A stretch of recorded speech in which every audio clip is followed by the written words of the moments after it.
आरो दिनैहाय जोङो बेयाव गोबां इसोरनि खामानि मावग्रा गार्जेन्सफोर दङ आर सरगे तिहिं सरगे मसिरेन को तिहिं अडी आयमा गार्जेन गे तिहिं आबो मेना बुना 1 तिमोथियासनि 3:1निफ्राय जोङो 13सिम जोङो फरायोब्ला नुनो मोनो पहिल तिमोथी खन बुन ᱧᱟᱢᱮ कना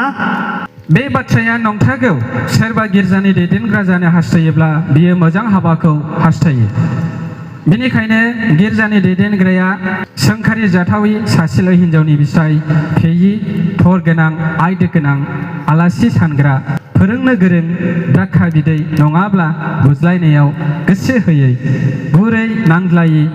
थाखा लुबैयै गावनि न'खरखौ मोजाङै बेंनो गोरों मानिजाथावथाव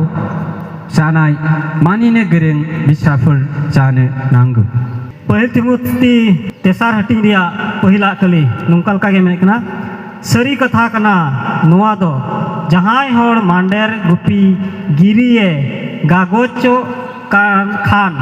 मिटे भागी कमी लगित गागोजो कना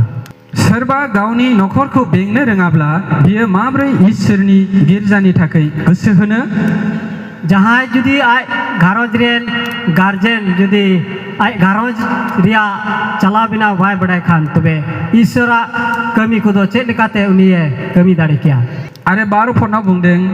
गिर्जानि दाव दाव खालायग्राफ्रा सासेल' हिनजावनि बिसाय जाथों आरो गाव गावनि बिसाफोर आरो न'खरखौ मोजाङै बेंथों नोंडे आदो मंडेर गुपी दो बिन दुसी ताहेन गे जरूर तया मिट मा जीवन हर सोते सामड़ाव ई सोड़ा पेड़ाई लई चेचेट रे लेकी आ गेलबार रे मेने कना सात दाब को दो मिट मा जीवन हर को ताहेन मा आकोरेन गिद्रे को आर अपनार घारोज भागी सहित ते चलाव कोगे जोङो बिफाफोरनि कारेक्टार बिफाफोरनि माखासे बिहेभफोरखौ जोङो नायगासिनो दङ दिनै बाथ्रायाव बोसोनाव मा बुंदों आदो तिहिं बाबा को मिमिट गोटेन कमी को विषय ते तिहिं आबो बुन नेले कना तिहिं ईश्वरा कथा दो चेत ए मेने कना बे गार्जेना बे गिर्जानि दैदेनगिरिया बे इसोरनि खामानि मावग्राया आर थरगे तिहिं उनी गार्जेन दो मिटेन कलिसिया चला बिनाव वी सोंखारि जाथावै सासेल' हिनजावनि बिसाय जानांगौ आर उनी दो मिट माजीवान गे हुयु जरूरया जौ फेयि थट गोनां आयदो गोनां जानांगौ आर उनी दो सनाम सेते ठीक हुयु जरूरया द्राक्षा बिदैयाव फेयै जानांगौ आर सरगे तिहिं उनी दो आर बांकान बाय हुय दाड़िया गावनि न'खरखौ मोजाङै बेंनो गोरों जानांगौ आर उनी दो आयरेन घारोज रेन कुआ सनामा बाडाय जरूरया अब्ला जोंनि बिफाफोरखौ जोंनि हौवाफोरखौ जोंनि गार्जेनफोरखौ आर थरगे तिहिं गगो को आर बाबा को हिनजाव गदाय गोसो थोनायखौबो जों नुनो मोनो आर सरगे तिहिं उनको दो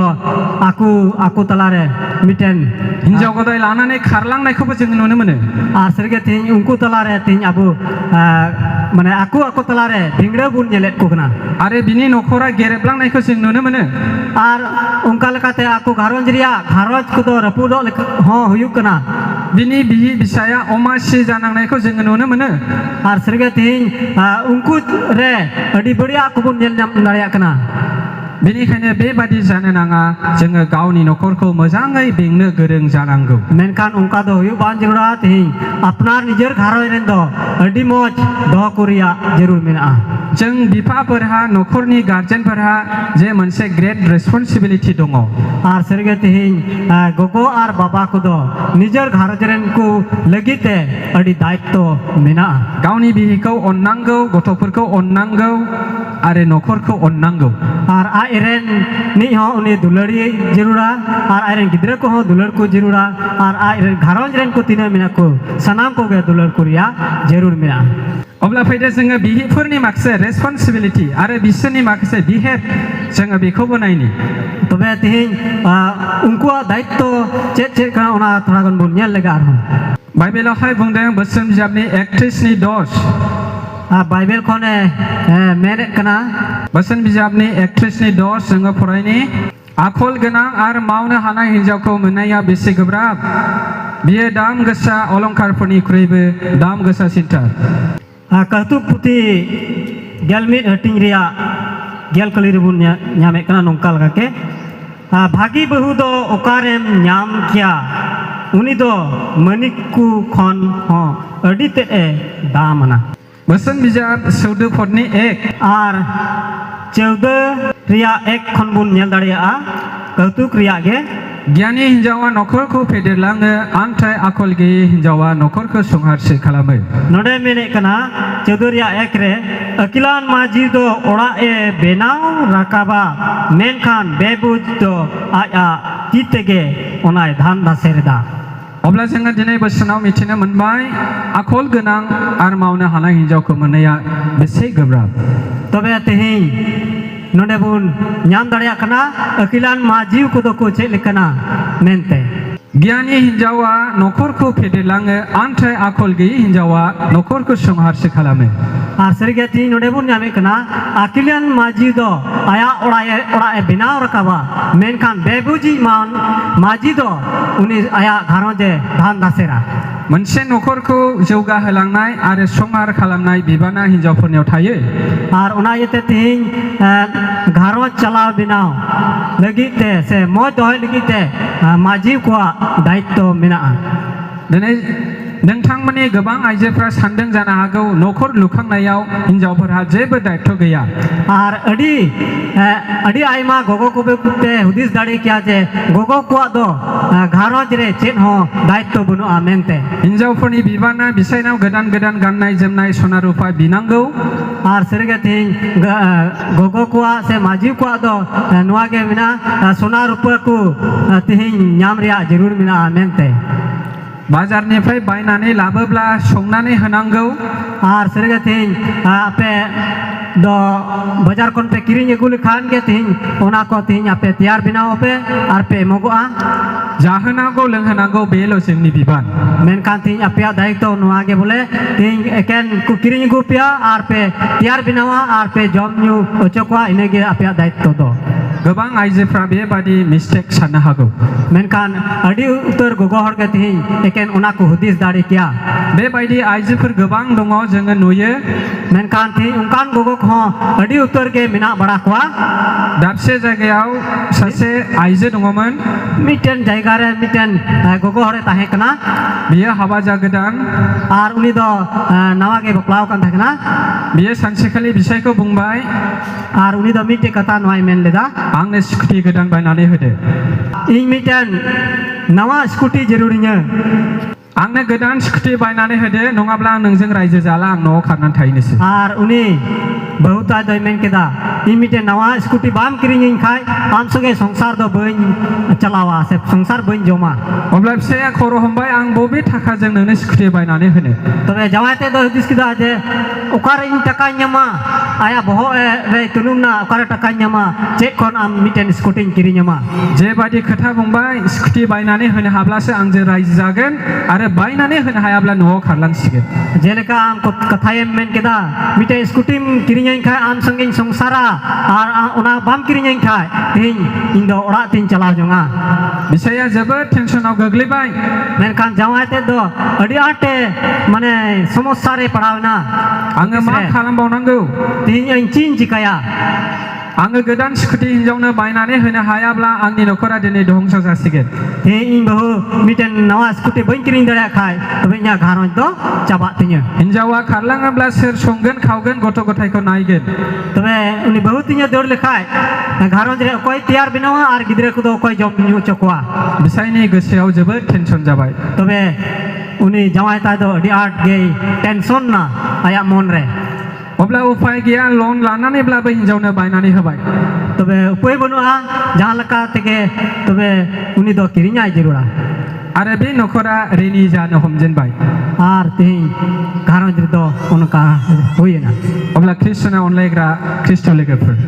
तबे ईश्वरा रेन दुलड़िया को ईश्वरा दुलड़ तो चेक लेकाना कना दिनै जोंनि गेजेराव माबायदि आइजोफोरबो थायो तबे आबु तलारे Celekan gogo ku tihin ku tahenok kana. न'खरनि दंनाय गैयै फिसायनि दंनाय गैयैखौबो मोनथिया Tihin judi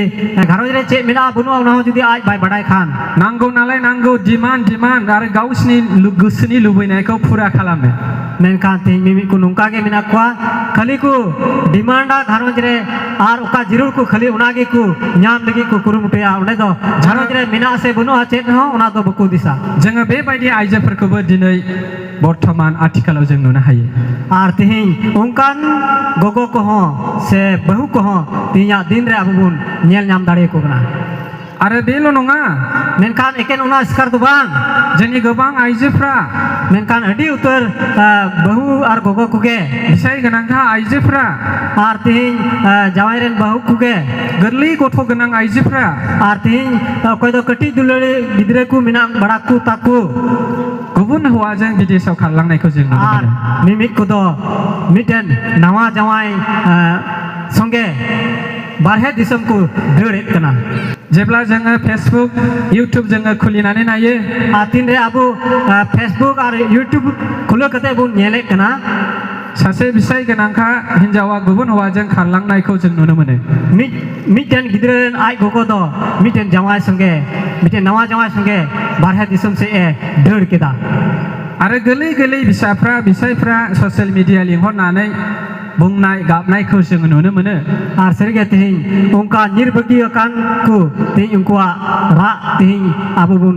badai kana. बिमा नों बहा दं आं दिनैसिमबो नोंखौ फैफिनजानो लुबैदों Ar serge tihin gidre do ku hudisa gogo am do pare mina mia tihin Are am bisa nyal purni. sanai din kana. फिसाफोरनि नानाव मिराव गाबनायखौबो जोङो नुनो मोनो आयै नों बहा दं जों नोंखौ लामा नायगासिनो दङ Ar serge jawai ten ho tihin uni ontor ho bun badai dare kana hudisai ha bahu ukare mina ma tihin am nyal sanai din kana. नों जेरावखि था मानो आयै नों गोख्रै फैदो आं नोंखौ नायनो लुबैबाय Ar tihin unkun monere nungkai ku disa jahar ge mina me heju me ar inyam am do nyel sanai kana. नों थांनायनिफ्रायनो दिनैसिम आं ओंखाम जायाखै Ar tihin serge nonde ko am uduk chalawen khon tihin indo daka bain jom kala. फिसाफोरनि बेबादि अमान बिमान गाबनायखौ जोङो social मिडियायाव नुनो मोनो Ar serge tihin baba kuwa ho tihin abu sosial media re tihin abu unkua ra ku tihin abu bun nyel nyamet kana. आरो दिनैहाय जों नुनो हायो जोंनि गेजेराव बेबादि आइजोफोर हिन्जावफोर दङ Ar serge tihin abu noa bun nyel nyamet kuwa tihin gogo ku ar baba ku talare tihin noa bun nyelet kana. अब्ला दिनै जों जेब्ला बेखौ नायो अब्ला नों सासे आइजोआ न'खरनि सायाव अननाय गैया Ar tihin tobe ape gharoj ren ku talare tihin apea dulur do tobe banu ane. गावनि बिसायनि सायाव अननाय गैया Tihin aperen jawai re se aperen baba hor ku chitan re dulur banu a. गावनि बिसा गोरलैफोरनि सायाव अननाय गैया Tihin aperen kati gidre ku chitan re apea dulur banu a. दिनै नों बेबादि लामायाव थांनायनि थाखाय नोंनि न'खरा थेर बेथेर जाबाय Ar tihin am do ona miten nawa jawai nyam kate eta disam chalaw kate gharoj re sanama ku do